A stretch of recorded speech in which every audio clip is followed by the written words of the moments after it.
barikada po talaga sa kalsada. Anumang oras, merong sakuna na pwedeng mangyari. Salamat po sa Diyos at pinag-aralan po natin ito. Alam na po namin kung paano po kami mag-iingat sa paglalakad at pagsakay sa mga pampublikong sasakyan sa awa tulong ng Diyos. O kaya sana tatandaan ninyo yung mga natutuhan ninyo, ha? Opo, Eric! Kuya Eric, Bible story na po! O sige, umpisahan na natin. Kahapon, kids, ay natunghayan natin na pinalayas ng Panginoon sina Adan at Eva. Dahil na din po sa di nila pagsunod sa utos ng Diyos. Kaya pati na po ang kakainin nila ay paghihirapan po ni Adan. At maging ang pagdadalang tao po ni Eva ay may kahirapan. Yun po ang bunga ng di nila pagsunod sa utos ng Diyos. O, yun ang resulta ng paglabag ni Adan sa utos ng Diyos. At pagkatapos ng pangyayaring iyon, ay nagkaroon naman ng anak, sina Adan at Eva, na parehong naglingkod sa Panginoon at naghandog. Sino po ba sila? Sila ay sina Cain at si Abel. Pareho silang naghahandog at naglilingkod sa Panginoon. Pero alam nyo, isa sa kanila ang hindi naging kalugod-lugod sa Panginoon. Bagaman pareho silang naglilingkod at naghahandog sa Panginoon. Eto, basahin natin ang nakasulat sa Aklat ng Henesis sa 4:1 hanggang 8.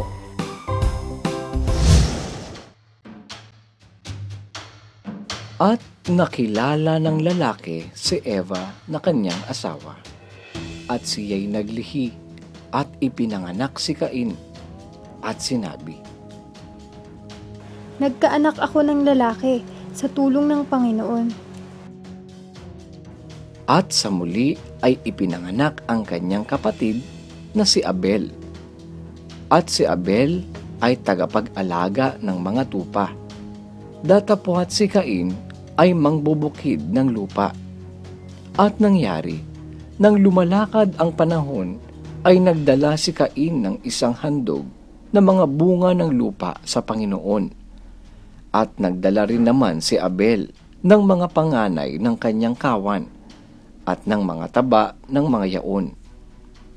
At nilingap ng Panginoon si Abel at ang kanyang handog.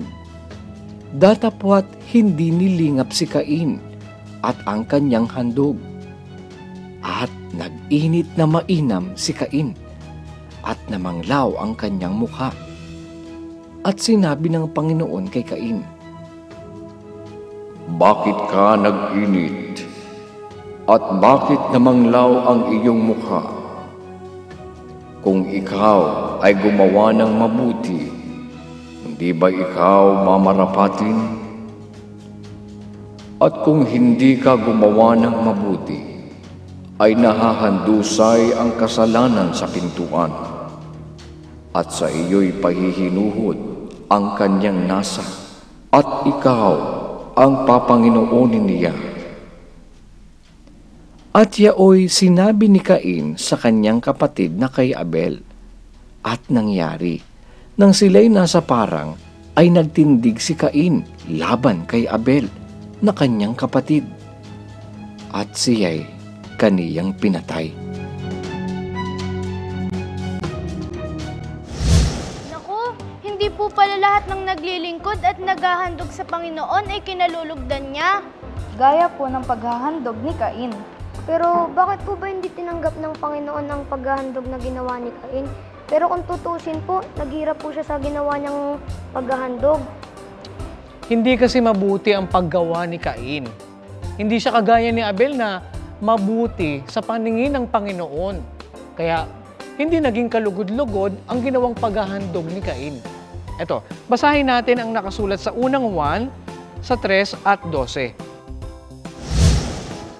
Hindi gaya ni Cain na siya'y sama-sama at pinatay ang kanyang kapatid. At bakit niya pinatay? Sapagkat ang kanyang mga gawa ay masasama at ang mga gawa ng kanyang kapatid ay matuwid. Yun po pala ang dahilan. Masama po ang kalooban ni Cain. At napatunayan po yun dahil pinatay niya po ang kanyang kapatid. Oo. Kaya gumawa tayo ng mabuti sa paningin ng Panginoon para maging kalugod-lugod ang gagawin nating paglilingkod sa Kanya. At bukas, kids, God willing, abangan ninyo. Itutuloy natin ang susunod na mangyayari tungkol kay Cain at kay Abel. Panibagong kaalaman na naman ang natutunan natin sa araw na ito. Mga bata, palaging mag-iingat sa paglalakbay natin, ha? At huwag nating kalilimutang manalangin sa Diyos bago tayo matulog at pagkagising sa umaga para samahan tayo sa ating mga paggawa.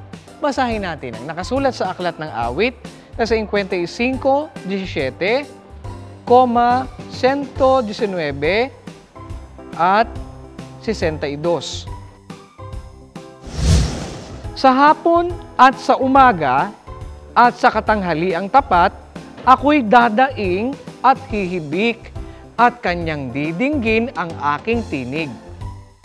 Sa hating gabi ay babangon ako upang magpasalamat sa iyo dahil sa iyong mga matuwid na kahatulan.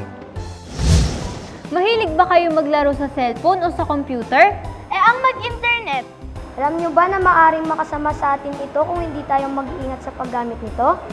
Bukas, kung loloobin ng Diyos, alamin natin kung ano-ano ang masamang dulot ng internet at computer games sa ating mga kabataan at kung paano tayo mapoproteksyonan laban dito.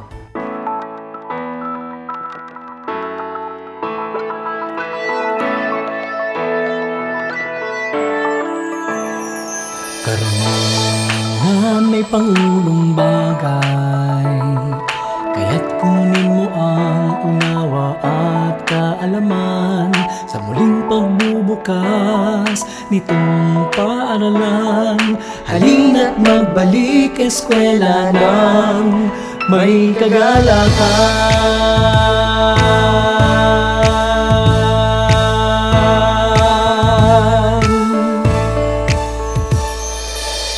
Bagong umaga, bagong simula, bumangon at sarili ihanda.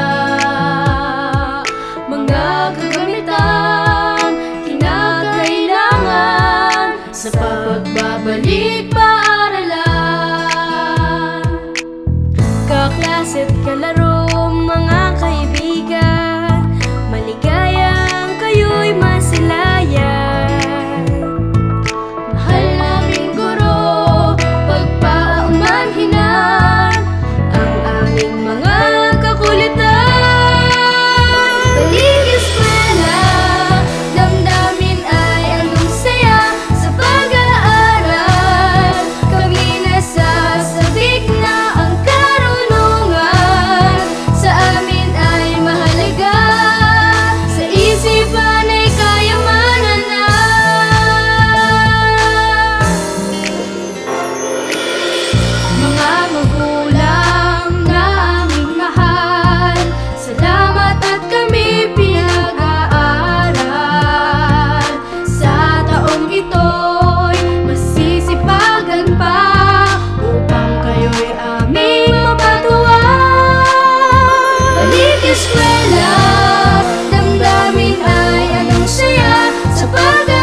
Sabik na ang karunungan, sa amin ay mahalaga, sa isipan ay kayamanan na. Higit sa lahat ay salamat sa Diyos, kami iniingatan mong lubos sa buong panahon ng pag-aaral, natutuhan mabuting asal.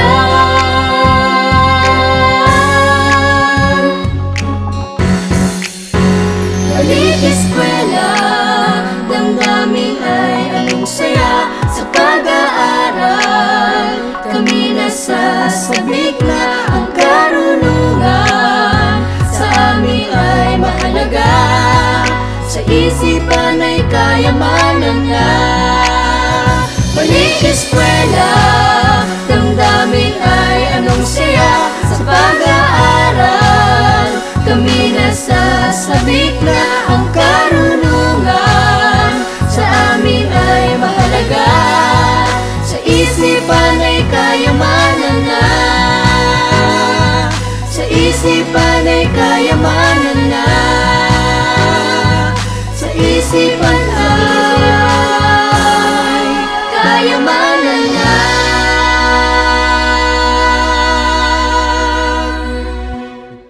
Hanggang dito mga kids, bukas God willing ay muli tayong magkita-kita. Dito lang sa nag-iisang Bible School on Air, ang KNC Show! The KNC Show, noticias while we grow.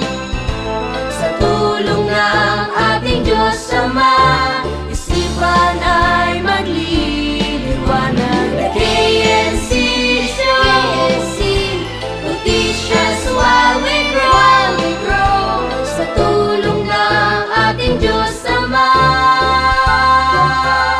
isipan ay magliliwanag na.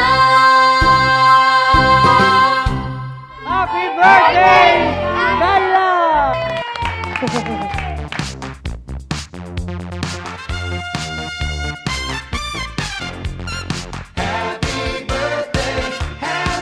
Happy birthday, happy birthday, happy birthday to you.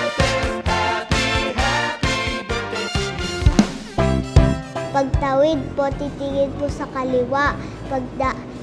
Pagkatapos po, titingin sa kanan. Tapos na.